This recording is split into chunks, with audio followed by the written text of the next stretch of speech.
Doğu Türkistan İnformasyon Merkezi'nin haberine göre Kaşgar ilindeki market ve restoranlara Çin güçleri tarafından el konulduğu bildirildi. Altın Ordu sahibi Muhammed Yusuf ve Sadık Market sahibi Uray İmacın başta olmak üzere girişimcilerin hepsi Çin işgalcileri tarafından tutuklanarak bütün mal varlıklarına el konulduğu bildirildi.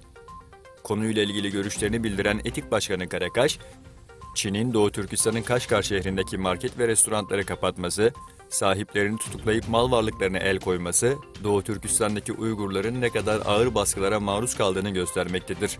Çin'in bu cinayet ve terörce yaptıkları baskılarını şiddetle kınıyor, dünya kamuoyunu Uygurların ırkını yok eden Çin'in bu baskılarına tek ses olmaya çağırıyoruz dedi.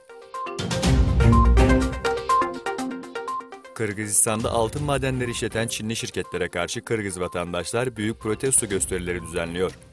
Son olarak 11 Nisan'da Kırgız göstericiler madeni basarak tesisin bazı bölümlerini ateşe verdi. Amerika Birleşik Devletleri Başkanı Donald Trump'ın ayrılık kararı aldığı Trans-Pasifik ortaklığına yeniden dönmeyi değerlendirdiği öğrenildi.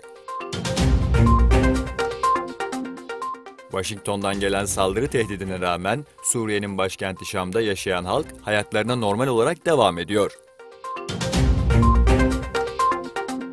Rusya'da mahkeme anlık mesajlaşma uygulaması Telegram'a erişimin yasaklanmasını kararlaştırdı. Federal Bilgi Teknolojileri ve Kitleli İletişim Denetleme Kurumu'nun Telegram'ın yasaklanması için Moskova'da açtığı dava karara bağlandı. Kazakistan'ın dış ticareti bu yılın ilk 2 ayında 13 milyar 298 milyon dolara ulaşarak geçen yılın aynı dönemine göre %23,5 arttı.